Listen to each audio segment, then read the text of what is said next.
2.0 भन्ने मोडलहरूले चाहिँ crop water requirement, irrigation water requirement estimate गर्न सहयोग गर्छ।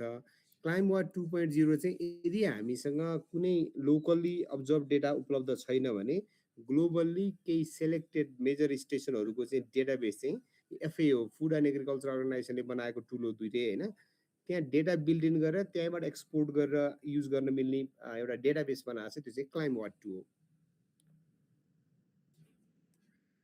अब GCA, CCA, NCA मा म गइनँ, तपाईँलाई थाहा छ, जसमा रिकललाई राख्नेको इस्टिमेसनको स्टेप पनि हामीले क्लासमा पढिसकेका छौँ। पहिला क्रप क्यालेन्डर र क्रप वाटर रिक्वायरमेन्ट इस्टिमेट गर्छौँ।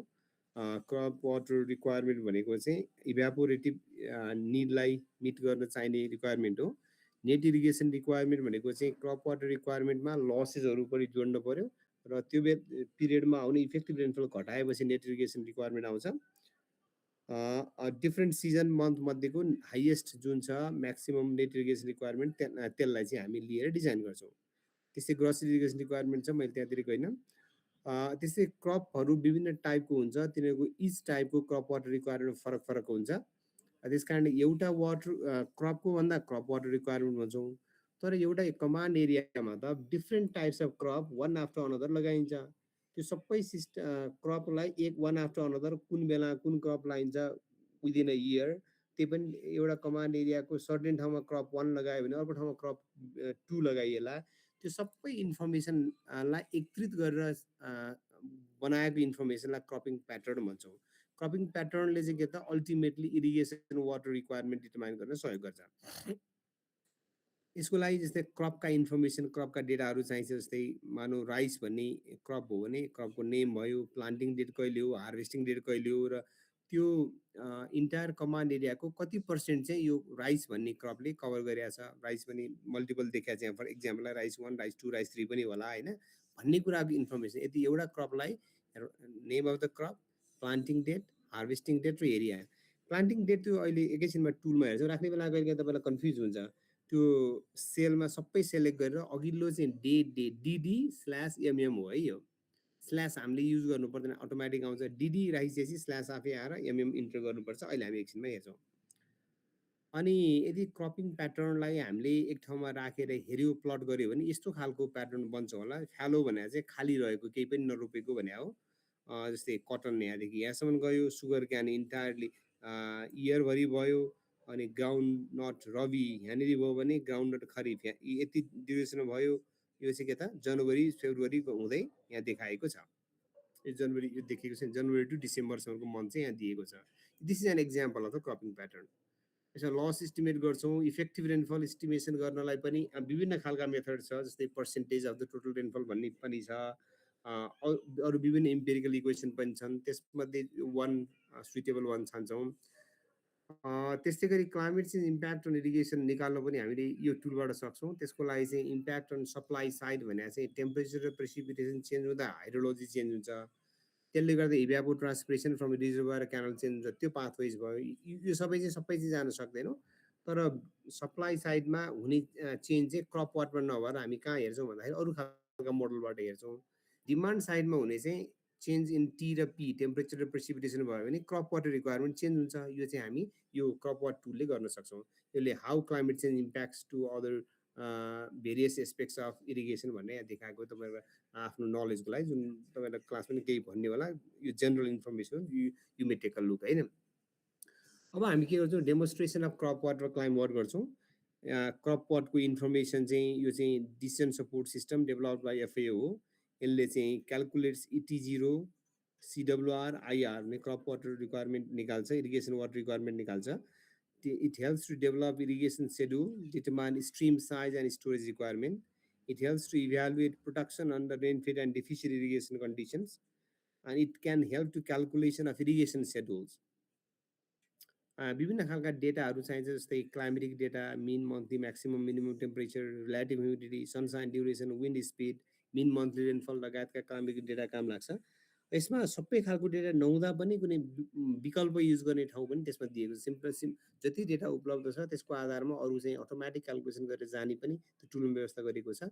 क्रपमा पनि क्रपको name, crop coefficient, maximum rooting depth, stages length different क्रपको स्टेज हुन्छ नि, स्टेज 1 2 3 4 भन्ने कुरा नि गरेका थियौँ होला। त्यसको लेन्थ, प्लान्टिङ र हार्भेस्टिङ रेट कहिले हो, त्यसको पर्सेन्टेज एरिया कभर कहिले हो, यिल्ड रेस्पोन्स फ्याक्टर कति हो, क्रिटिकल डिप्लिसन फ्र्याक्सन कति हो, क्रप हाइट कति हो भन्ने जस्ता इन्फर्मेसन राख्छौँ। त्यसले सोइल इरिगेसनको पनि राखिसकेपछि अल्टिमेटली हामी ET0, CWR, irrigation water requirement, soil moisture deficit, estimated yield reduction due to crop stress, irrigation scheduling जस्ता कुराहरू चाहिँ आउटपुट रूपमा यो मोडलबाट निकाल्न सक्छौँ।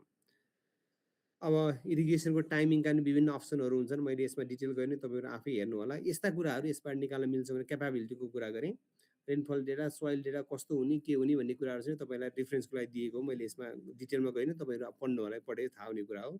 यिल्ड रेस्पोन्स फ्याक्टर भनेको के हो, भ्यालु कति हुन्छ, क्रिटिकल डिप्लेसन फ्याक्टर भनेको के हो, वाटर स्टेज कोफिसियन्ट भनेको के हो, यी तपाईँहरूलाई पढ्नको लागि मैले इन्फर्मेसन राखिदिएको छु। सोर्स अफ डेटा कहाँबाट पाइन्छ भन्ने पनि जस्तै रेनफलको पनि एभरेज मन्थली रेनफल युज गर्ने हो कि, डिपेन्डेबल रेनफल युज गर्ने हो कि, वेट नर्मल ड्राई इयरको रेनफल युज गर्ने हो कि, हिस्टोरिकल युज गर्ने हो कि, विभिन्न अप्सन्सहरू छन्। You can select among those options. म यसमा पनि गइनँ। अब यो डाउनलोड गर्नलाई FAO को साइटबाट डाउनलोड गर्न पनि सकिन्छ। मैले तपाईँहरूलाई चाहिँ डाउनलोडेबल के भन्छ टुल एक्जिक्युटेबल फाइल पनि क्लाइमवाट र क्रपवाटको पठाइदिएँ। तपाईँले पक्कै डाउनलोड गर्नुभयो होला। यो पावर पोइन्ट पनि पठाइदिएँ, क्विकली स्क्यानिङ गर्नुभयो होला। अर्को वर्ड फाइल पठाइदिएँ जसमा डिटेल स्टेपहरू र तपाईँले गर्नुपर्ने असाइनमेन्ट पनि छ, त्यो तपाईँले पक्कै हेर्नुभयो होला। यसरी इन्स्टलेसन गर्ने भन्ने यसमा दिएको छ। यो सिम्पल अरू फाइलहरू इन्स्टलेसन गरेको जस्तै हो, भेरी सिम्पल खालको छ, यसमा गइनँ। अनि मानौ क्रप FAO को यदि तपाईँले क्रपवाट इन्स्टल भएको छ भने यस्तो खालको साइन चाहिँ, त्यस्तो खालको आइकन तपाईँको डेस्कटपमा बस्छ। यो इन्स्टलेसन गर्नेको प्रक्रियाहरू भयो। अब यसमा 8वटा मोडुलहरू छ, त्यसमध्ये 5वटा मोडुल चाहिँ डेटा इनपुट मोडुल हुन्, जस्तै climate, ET0, rain, crop, soil, यो 4वटा र तपाईँको सेड्युल, यो 5वटा चाहिँ तपाईँको इनपुट सरी सेड्युल भन्दा नि क्रप प्याटर्न चाहिँ यो 5वटा चाहिँ तपाईँको इनपुट मोडुल भयो। क्यालकुलेसन मोडुलमा चाहिँ क्रप वाटर रिक्वायरमेन्ट र सेड्युल भनेको चाहिँ इरिगेसन सेड्युल निकाल्ने चाहिँ यो दुईटा चाहिँ क्यालकुलेसन मोडुल भयो। र अर्को स्किम भन्ने छ, यहाँ तल छेकियो। स्किम भनेको स्किम वाटर रिक्वायरमेन्ट भनेको जस्तै क्रपिङ प्याटर्न दियो भने इन्टायर प्याटर्नलाई चाहिँ irrigation water requirement, crop water requirement कति चाहिन्छ भन्ने चाहिँ स्किम वाटर रिक्वायरमेन्ट हो। इच मोडुललाई क्लिक गर्ने बित्तिकै विल गेट फ्यामिलियराइज, एकछिनमा हामी जान्छौँ। त्यसपछिबाट हामी क्लिमवाट 2 पनि त्यसरी अनुसार गर्छौँ। यसको पनि इन्फर्मेसन यहाँ दिएको छ। यो ग्लोबल्ली 5000 स्टेसनको चाहिँ इन्फर्मेसन त्यहाँ राखिएको छ। अहिले हामी एकछिन त्यसबाट हेर्छौँ। यो तपाईँहरूलाई इन्फर्मेसन तपाईँको जानकारीको लागि भयो। यसमा टेम्परेचर डेटा, क्लिमवाट 2 मा भएका डेटा चाहिँ टेम्परेचर डेटा छ, ह्युमिडिटी डेटा छ, विन्ड स्पिड डेटा छ। टेम्परेचर डेटा चाहिँ डिग्री सेल्सियसमै भएको हुनाले कन्भर्सन गरिरहनु परेन। ह्युमिडिटी डेटा चाहिँ के त relative humidity percentage as well as vapour pressure for morning and afternoon चाहिँ क्लिमवाट 2 मा छ। क्रपवाटले चाहिँ के त एभरेज डेली रिलेटिभ ह्युमिडिटी भनेको दिनको एउटै ह्युमिडिटीको भ्यालु लिन्छ, त्यो पनि पर्सेन्टेजमा, अथवा भ्यापर प्रेसरको भ्यालु लिन्छ किलो पास्कलमा। त्यहाँ अब क्लिमवाटमा के छ डेटा त्यो हेरेर त्यो अनुसार आवश्यकता अनुसार कन्भर्सन गर्नुपर्ने हुनसक्छ। विन्ड स्पिड पनि क्लिमवाट 2 को डेटा लियो भने average daily wind run kilometre per आवरमा छ। क्रपवाट 8.0 ले चाहिँ kilometre per day or metre per सेकेन्डमा युज गर्छ। यसका यो कन्भर्सन गर्नुपर्ने छ। विन्ड स्पिड किलोमिटर डेलाई किलोमिटर पर आवरमा कन्भर्ट गर्न हामी सकिहाल्छौँ। यसरी चाहिँ यो डेटाको युनिट पनि क्लिमवाट 2 र क्रपवाट 2 8.0 मा कहिलेकाहीँ सिङ्क्रोनाइज भइरहेको हुँदैन, हामीले युनिट चेन्ज गरेर गर्नुपर्ने हुन्छ। सनसाइन डेटाको पनि त्यस्तै कुराहरू छ, म सबैमा गइनँ। अब यो हामी एकैछिनमा यो सबै एक्सप्लोर गर्छौँ। अप्सन, फाइल लोकेसन, सेटिङ, यो सबै कुराहरू हेर्छौँ। यसमा क्रप रिलेटेड डेटा पनि ग्लोबली 38वटा कमनली युज क्रपहरू चाहिँ FAO को फोल्डरमा छ। यो हामी अहिले एकछिनमा एक्सप्लोर गर्छौँ। त्यहाँ क्लिक गरेर हेर्ने ठाउँ छ, म एकछिनमा सिकाउँछु। त्यसलाई नै हाम्रो स्टडी एरियाको अनुसार चाहिँ त्यो क्रपको फाइललाई सेभ गर्दै केही प्यारामिटर चेन्ज गरेर कन्टेक्सुअलाइज बनाउँछौँ। राइसमा ड्राई क्रप र वेट क्रप भनेर दुईवटा खालको छ। यस्ता कुराहरू चाहिँ त्यहाँ इन्फर्मेसन छन्। त्यसपछि सोइलको डेटा पनि विभिन्न चिज चाहिन्छ। यो इच 1 बाई 1 हामी अहिले हेर्दै जान्छौँ। त्यसपछि आउटपुट हेर्नलाई ठाउँहरू छ, मैले यसमा अहिले गएन। यी कुराहरू चाहिँ हामी अहिले एनालिसिस गर्छौँ। र फाइनल्ली चाहिँ के त अब डिस्चार्ज रिक्वायरमेन्ट भनेको डाइभर्सन रिक्वायरमेन्टको कुरो अस्ति नै कुरा गरिसकेका छौँ। 3-4वटा क्रप छ भने समर सिजनमा हुने मल्टिपल क्रप्स छन् त्यसलाई सम गरेर समर सिजनको टोटल निकाल्छौँ। विन्टर सिजनमा हुने क्रप छ भने त्यसलाई सम गरेर विन्टरको सम निकाल्छौँ। दुईटा मध्येमा जुन चाहिँ हाइएस्ट छ त्यसलाई डिजाइन डिस्चार्ज लिन्छौँ भन्ने कुरा हामीले पहिला कुरा गरिसकेका छौँ। म यसमा लागिनँ। These are the very general information that I would like to share है। अब हाम्रो अर्को वर्ड फाइल छ। तपाईँहरूले यो वर्ड फाइल तपाईँहरूले पक्कै हेर्नुभयो होला। यसमा क्रप वाटर 8.0 एसाइनमेन्ट भनेको छ। यसमा के गर्ने लेखिएको छ।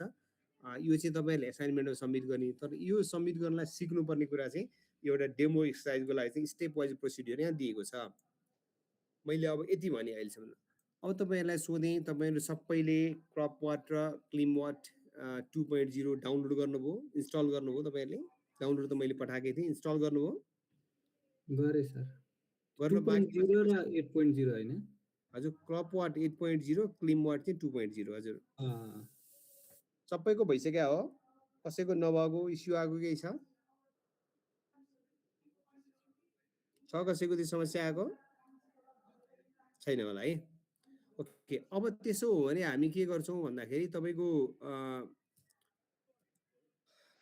डेस्कटपमा यो खालका दुईटा देख्नुहुन्छ होला, क्रप वाट 8.0 र क्लिन वाट 2.0।